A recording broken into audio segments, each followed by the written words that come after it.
for the best coverage of the Jazz, Utes, and Cougars is right here on The Zone. This is JJ and Alex, presented by G2G Bars on 97.5, the KSL Sports Zone.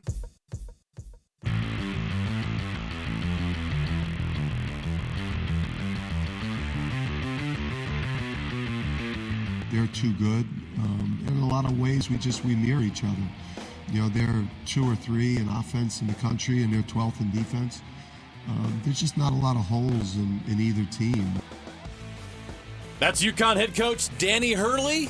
His Huskies looking to defend their national championship tonight against the Purdue Boilermakers. Big-time matchup for a national championship tonight in Glendale, Arizona, at the home of the Arizona Cardinals. We roll into the 5 o'clock hour. Thanks for joining us in your car or wherever you might be. Jeremiah Jensen, Stevenson Sylvester sitting in for Alex Curie today on JJ and Alex. It's brought to you by G2G Bars with all natural ingredients, no preservatives, and plenty of protein. G2G Bars are perfect for anyone who needs a tasty and nutritious boost. As I mentioned, the men's national championship game is tonight, but it has got a tough act to follow because the women stole the show this year. I'm sorry. Unless this game tonight can get, 17.8 million viewers? That's a tough ask. Pretty Monday crazy, night. right? Pretty crazy.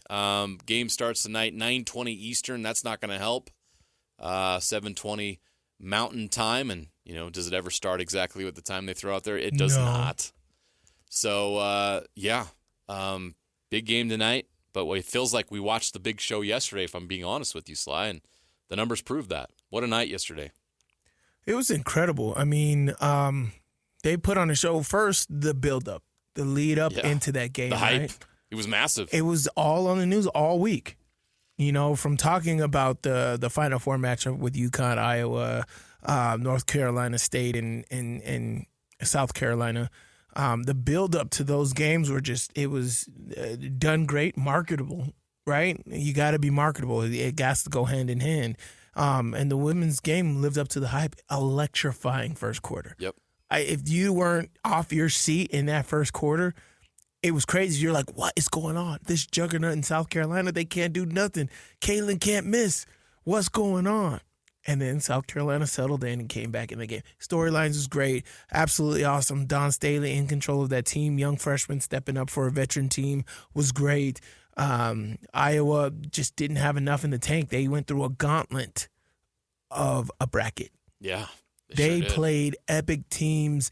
And for me, that's what I saw. I'm not trying to make excuses because you got to be ready for the moment. You know the dates. You know what's happening. You know what you need to do. But if I were to analyze it, I'm just like, South Carolina sat their starters, in the third quarter of the NC State game. As far as UConn and Iowa went down to the wire, needed all the energy. The way Caitlin Clark had to run around against UConn, you can tell she was exhausted. Yeah. Right? Playing all 40 minutes.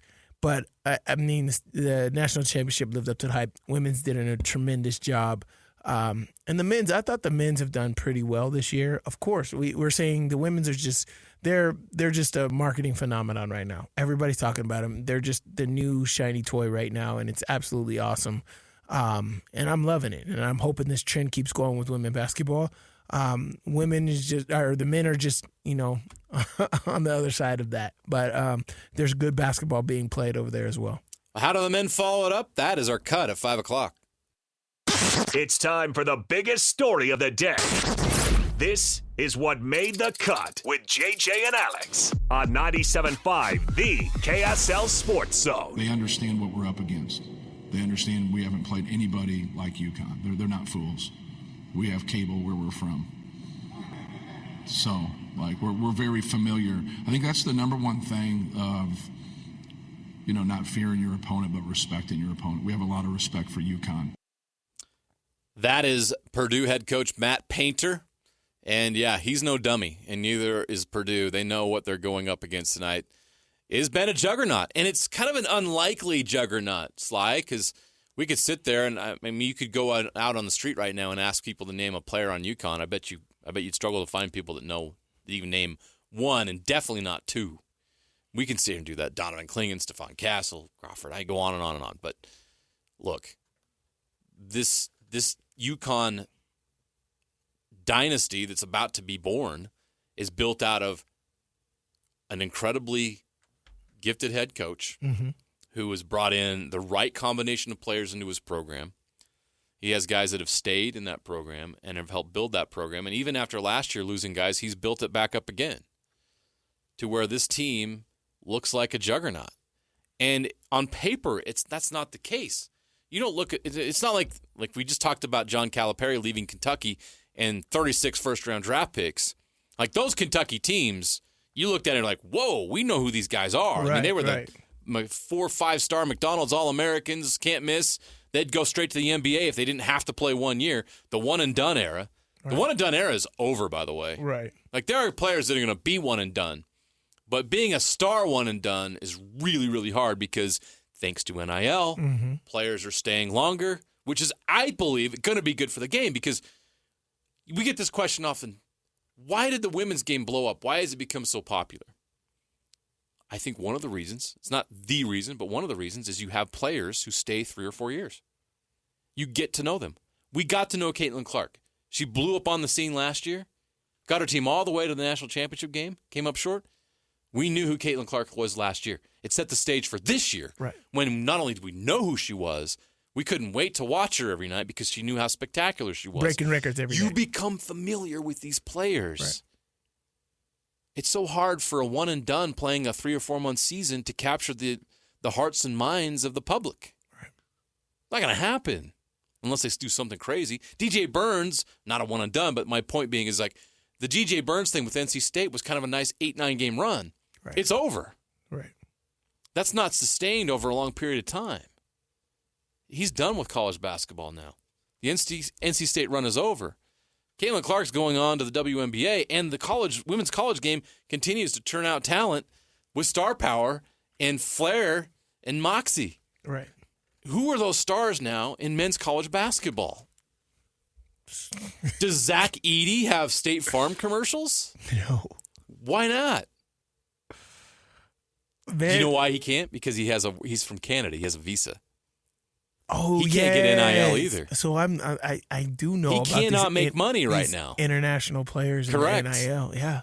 They have visas. They can't make money here. That's crazy. I mean, that's a big problem. It needs to be fixed. I get it, but it's just another obstacle. Like your top player of the game doesn't have these commercials. He doesn't National have NIL. Player of the Year. Yeah. I mean, and your best team UConn. I mean, 4 out of 5 people can't name one player on your team. Right. So men's college basketball needs to learn something from women's college basketball right now. Star power matters. Narratives matter. For a long time, it was all about the coaches. Coach K, Bobby Knight, Calipari even. I'll throw him some bones there. The biggest stars in the college game have been the coaches. Right. And it's still the same. I mean, Danny Hurley is the most recognizable name. When you talk about UConn, you just talk about Danny Hurley. And why? Because he's been there. It's the only recognizable thing about it because Right. these other players filter out every year. Right, right. If it's not on NIL, it's the transfer portal. Jeez. You can go to Twitter tomorrow, and I guarantee you half the players in this game are either going to the NBA or they're hitting the portal. Whether they're actually leaving or just trying to get more NIL money, there's no continuity in the men's college game. It's a problem. Right. We want to become familiar with who these guys are. It even happens here with sports. We talk about Jaquinnon Jackson leaving and going to Arkansas. I think Utah fans were finally getting to know who he was, and all of a sudden he's gone. Right. Like, look at Zach Moss, who stayed here for 4 years. You were here for 4 years. You're a part of this community.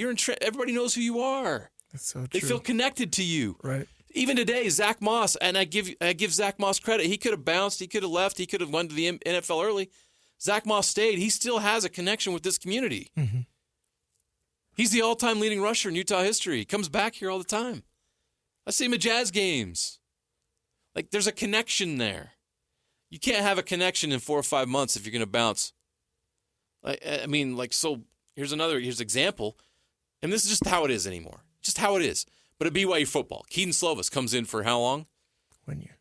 Not even that. I mean, he's in there for he at least he was in spring ball, but you play like 8 college games and you're gone. Right. It's impossible to build a legacy and to build something lasting in 8 months. That's so crazy. And so you're going to see a lot less of, and as this filters through and you see more and more people in the portal, you're going to see that be harder and harder for athletes to build something, build a legacy, build a brand.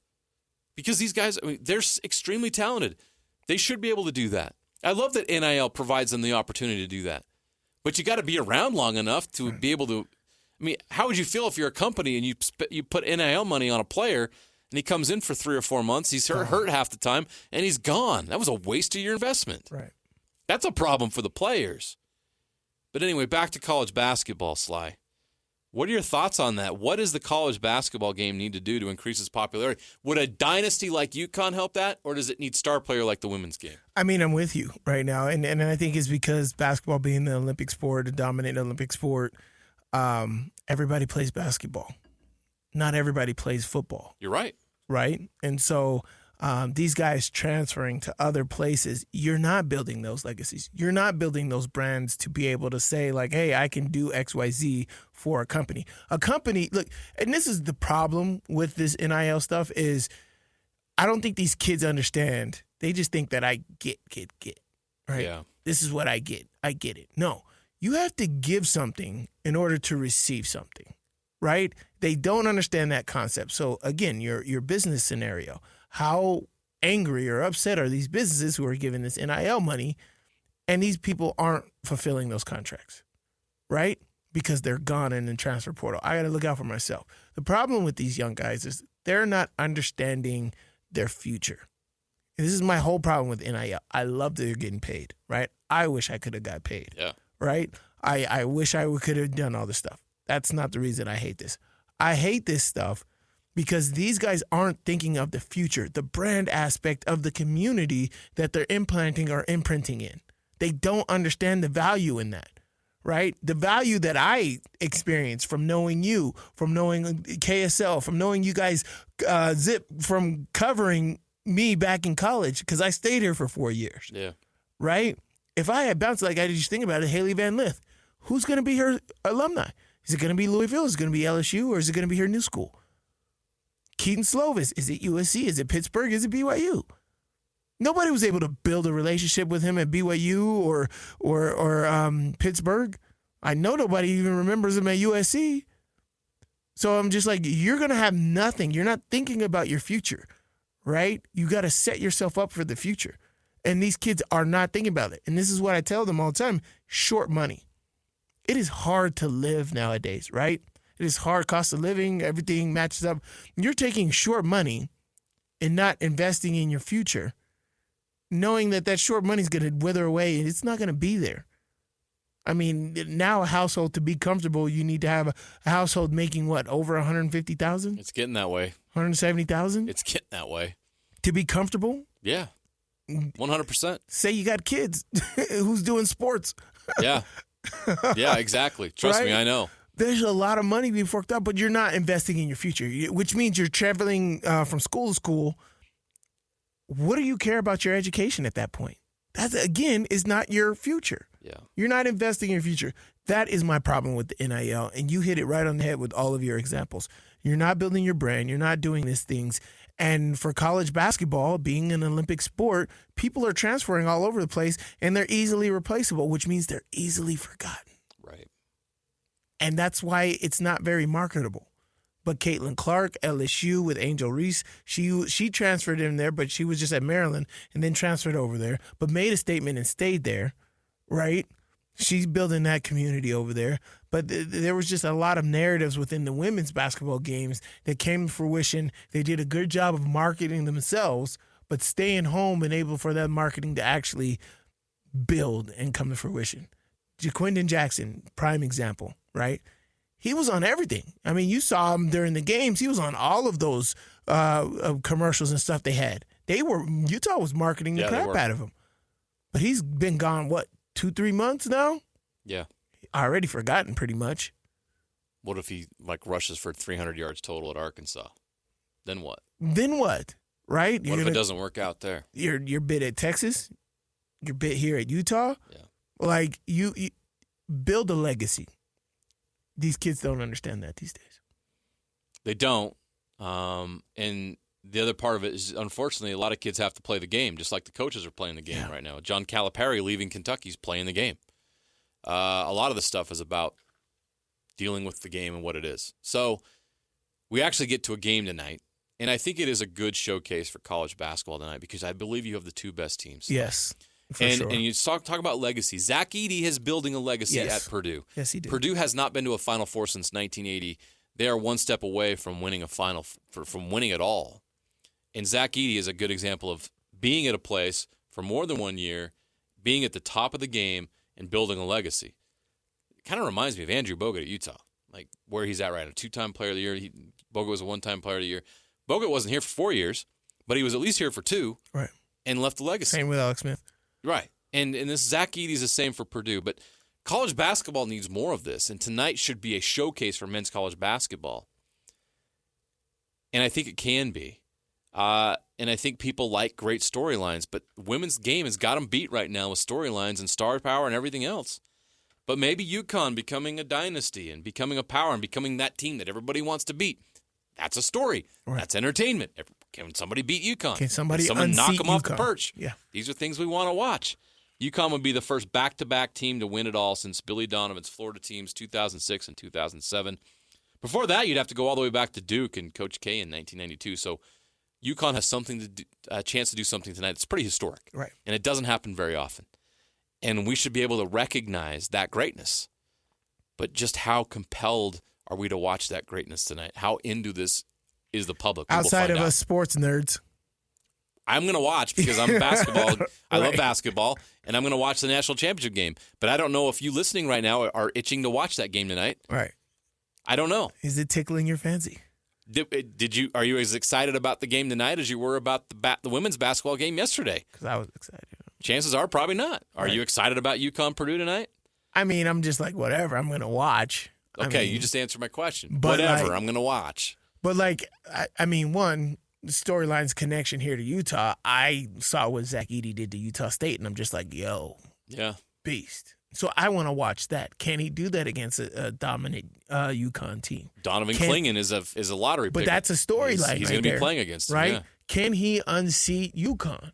Or is UConn going to do something that hasn't been done in 30-plus years?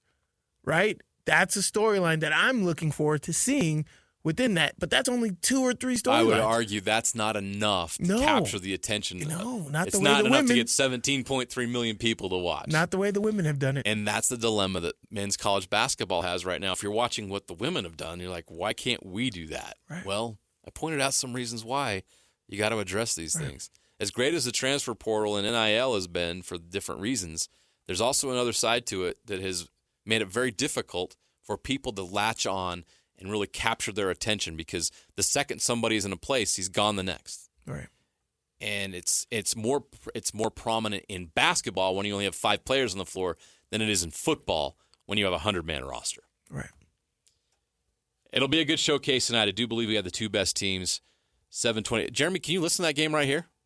12:80 a.m. 12:80 a.m. If you can't get to a TV, you want to listen to the game tonight. Westwood One has it right here on 1280, the KSL Sports Zone, starting tip-off at 7:20 p.m. There you go. It's both. There we go. 97.5 or 1280. There you go. You can listen to the game right here on the KSL Sports Zone. We got to take a short break. When we get back, the NFL Blitz. We've got NFL draft comps. I can't wait to get Sly's take on some of these, whether he agrees with them or not. You're listening to JJ and Alex, 97.5, the KSL Sports Zone. All the latest news and notes from the league and the locals in the NFL. JJ and Alex bring you the NFL Blitz on 97.5, the KSL Sports Zone.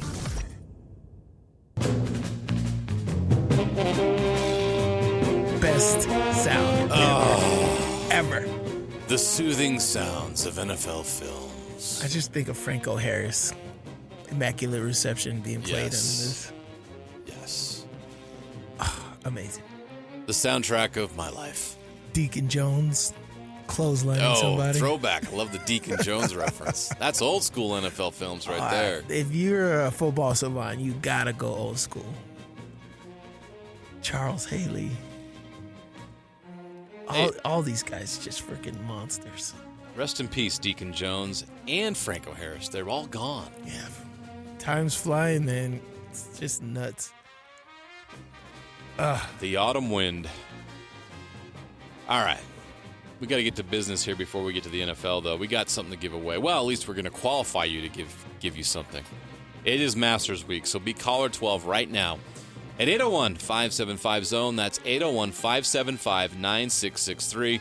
And you'll be assigned one of the top 26 golfers or the field in the Uinta Golf Major Giveaway from Uinta Golf. Again, 801-575-ZONE. That's 801-575-9663. If your player wins, you win your player's brand of driver. Let's dig into it here. There's a lot of things going on, but the draft is obviously first and foremost, front and center, Sly. We've been breaking down the draft locally here on KSL Sports Live every weekend. And on radio, a chance for us to talk about the draft in total. Every year, and you know how this is, Sly, is you're always looking for the next this or the next that. We even talked about Caitlin Clark today. Okay, who's going to be the next Caitlin Clark in women's college basketball? You're always trying to find that person instead of just looking for a good player. Well, the NFL's no different. Right. GM scouts, they've got to try to figure out and find comps for athletes and players. So naturally, that's going to take place as people break down the draft. ESPN has some 24 draft comps out. I want to throw them out there, and I want to get your reaction to them. We got to start with the number one overall pick. And if this is how this turns out, I'm not sure what I'll think about this player's legacy. But nonetheless, here we go. Caleb Williams, who we assume is going to be the number one overall pick to the Chicago Bears, even though none of us thought that was the right path for them. They're going to do it anyway. They compare Caleb Williams to Russell Wilson. Your thoughts? I think physicality. I don't know. Russell Wilson was a slinger at Wisconsin. He had his moments in the NFL. He won a Super Bowl. Should have won a second if they would have gave the ball to Marshawn Lynch. Just hand the ball off. I was there for that. I watched that in But person. they wanted Russell to be the MVP hero. That's what that was all about. Wow, stupid is that? Stupid. Win the game. Just Tom get the ball in Brady, the end zone. win the game. Anyway, I don't hate this comparison, but I don't agree, if that makes any sense. Yes. So I think physical-wise, right? Physical attributes, I think, align to a Russell Wilson. But I don't know. Caleb Williams' ability to make things happen, he's up there on another level. But a lot of the guys that are doing that, the Pat Mahomes, right? Yeah. They weren't doing that coming out of the draft. And so that's the generational impact of you in impacting the next generation is doing stuff like that. I don't know who I would compare Caleb Williams to because he's strong, right? I've seen so many people try to take him down. Yeah. And I'm like, why can nobody grab this guy? Utah wasn't the same. I'm just like, why can in like the Arizona game, the 4 overtime game where he was running it in, I'm just like, okay, you guys, because they did a lot of QB sneaks. So he has Josh Allen's strength with Pat Mahomes' creativity. Yes. And so, like, with that, I can't really say that was Russell Wilson. I don't know who his comp is. I would compare him much more to Patrick Mahomes than Russell Wilson. I mean, rarely. I don't remember Russell Wilson doing things with his legs that Caleb Williams has already shown he can do, where he can just make a play out of nothing. Right. Russell Wilson had a laser arm, and despite his size, right. But I never saw that from him. That's why Russell Wilson was, a third-round pick? Because he couldn't do the things that a Caleb Williams can do. So I don't like the comp. That's my opinion. I'm with you. Bo Nix to Drew Brees. Oh. Drew Brees, Purdue Boilermaker. Oregon Duck, Auburn Tiger, Bo Nix. I like it. That's a good comp. Okay. That's a good comp. Well, I mean, one, of course, Drew Brees starting out in San Diego. He was good there, but he wasn't great there. He really made the transition when he had a good partnership in Sean Payton. Which matters. We talk about it all the time. I like this because Sean Payton is where? Denver. And where should Bo Nix go? Number 12 pick? To Denver. I think he should go to Denver. He's my favorite quarterback in this draft, simply because Wow. And there's a lot of great quarterbacks. And, of course, that could sway as we get closer to the draft. But I love what Bo Nix brings to the table is because I'm thinking not right now. I'm thinking future. Yeah. And I think Bo Nix's future, he's a football guy. And I met him at media days down in Vegas. I'm like, this guy gets it. And so what he's able to do on the football field translates. And so I like Bo Nix a lot. That's a good one. I don't mind that comp either. Marvin Harrison Jr. to DeAndre Hopkins. Oh, DeAndre? Yeah. So, no. I say more Larry Fitzgerald. Really? Larry Fitz for me and Marvin Harrison. The way Marvin Harrison has came these last couple of years, if you look at Larry in Pittsburgh and Larry's impact in Arizona, I say Marvin and Larry Fitzgerald for me. Body type, the way they move, the way they catch the ball, they got strong hands. Larry Fitzgerald has some strong hands. So does DeAndre Hopkins. But my comp is more Larry Fitzgerald for me. Okay. On to the next. J.J. McCarthy to Kirk Cousins. What?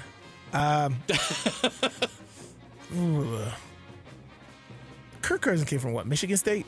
He did. Michigan State. J.J. McCarthy. I don't know. I don't see that. Kirk Cousins is taking an interesting path, right? To becoming making certainly has $400 plus million more than Tom Brady, $100 million more than Tom Brady's career. Isn't that crazy? That's insane. I don't know. I don't know that kind. I don't know. I don't think that works either. I don't know what JJ's comp is. Yeah. We need to see him in the NFL first. Yeah. But it's not Kirk Cousins. Because Kurt wasn't great coming out of the draft, so it's hard to kind of just do that. Yeah, he wasn't even projected to be a starter in the league. Yeah, I don't know. But if you have RG3 got hurt in Washington, he took advantage of the opportunity. Exactly, right? If you have Jim Harbaugh, in Jim Harbaugh's opinion, this guy's Joe Montana. No, of course. But JJ, I like him. I don't know. If there was a comp, and I want to give him a good comp and compliment, I'd say Troy Aikman. Yeah, Troy Aikman. He's a little more mobile than Troy. Okay. But that makes more sense to me than as far as the leader, bringing people together, making things happen, I would say Troy Aikman. I like that one. I like that better. You're very familiar with Latu Latu out of UCLA. Oh, yeah. His comp, Max Crosby. Is he as mean as Max Crosby? Max is great. I love his attitude. Yeah. He's such a Raider. Yep. Perfect fit, right? Raiders. He should never play for any other team. Raiders. Yep. That's just good. I like that. Okay. I like that. Yeah, let's go with that. I'm good with that comp. That's a good comp. Okay, I got one more for you. Malik Neighbors to CeeDee Lamb.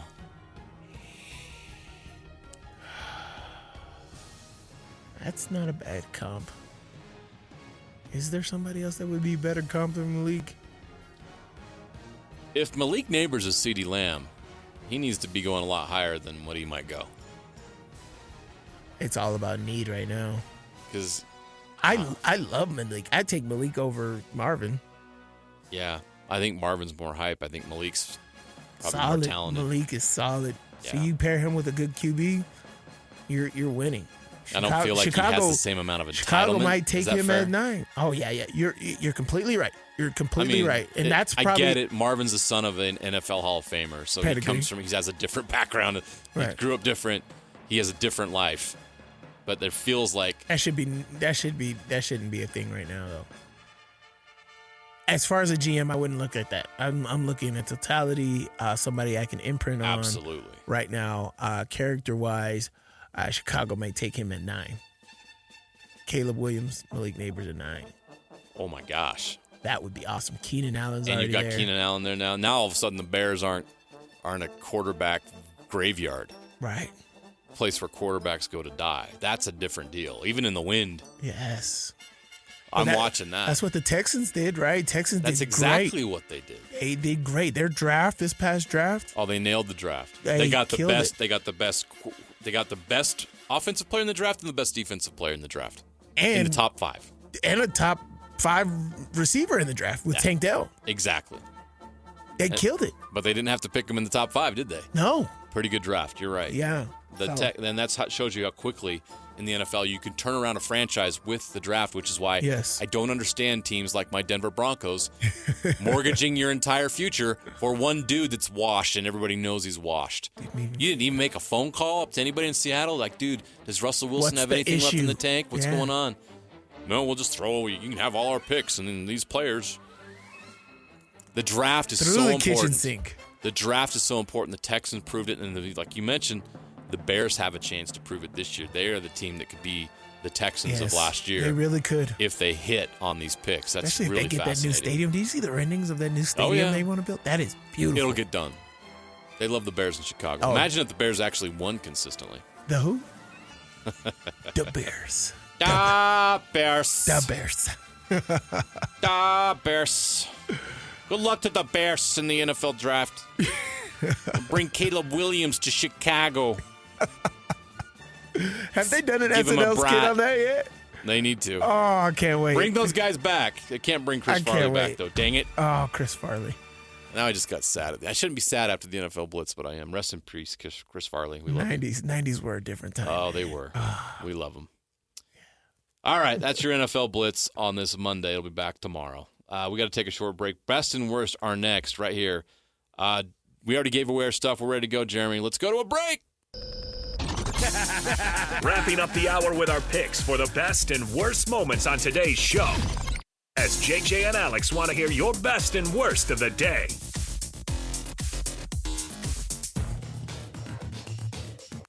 JJ and Alex, 97.5, the KSL Sports Zone. Best and worst time. Before we get to that, for an incredible selection on Kia, Subaru, Chevy, Jeep, Dodge, or Ram, visit Doug Smith dealerships in American Fork and Spanish Fork. Great service starts with know-how, and nobody knows how like Doug. Hey, Doug. Sorry, that missed the mark. Doug. That did not hit that right. Dougie. What's that movie? I am officially That was the a worst masterpiece of dog shit. I am the worst. I am an idiot. No doubt about that. You know who's not the worst? The Red Rocks. They've done it again. Gosh. That is our best for today. We got to give some love to the amazing. Utah gymnastics team who have done it again. They qualify for nationals. They had to rally. They were in 4th after the first rotation. It was ugly. They did not have a good first rotation, but they were able to rally, bounce back. They placed 2nd. The top 2 teams from that regional go to nationals. So the Red Rocks will head to nationals. I believe they're in Texas this year for the 48th straight season. Is there any other team in sport that has done something at the highest level for 48 straight years? I don't care what sport it is. Right. It could be Dominate for 48 straight years. cricket. There's no cricket here. Like what? Croquet, badminton. Who's like the most dominant badminton program in the country? I have no idea. But if they did it for 48 straight years, I'd be like, wow, that's pretty impressive. Right. Who would that be? What sport Nobody. would that be? Nobody. And that's why it's such a remarkable feat. Right. And I know fans they want to see this program finally break through and get that national championship they haven't had in 30 years. But the program to be able to be this consistent over time for 48 straight years and to be at nationals and to be competing for that national championship each and every year is such a remarkable feat. So congratulations to the Red Rocks headed to the nationals once again.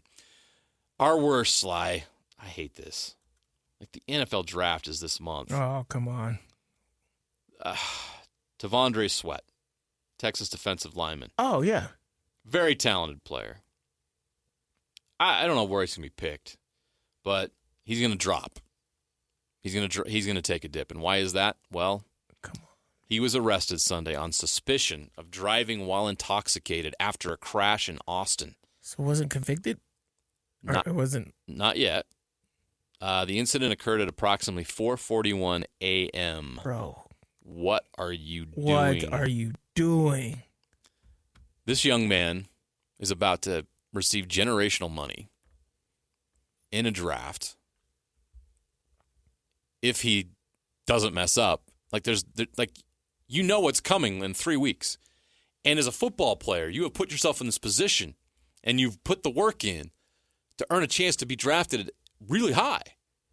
And you go and do this 3 weeks before the draft? Sly, help me out. I just don't know, because I'm trying to remember my whole draft process. And, I was so, locked in, I didn't have extra time.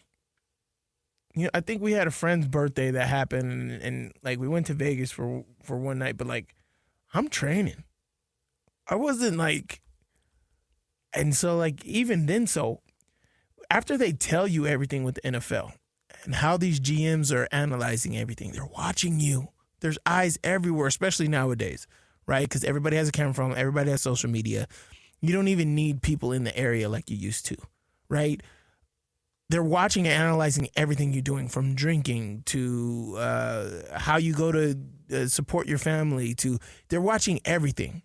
So you going out on the bars late at night at 4:40 a.m., they're watching you. And so for me, that's all I need to know to I'm staying in the house. I'm not doing anything. But there's just people who they don't get that.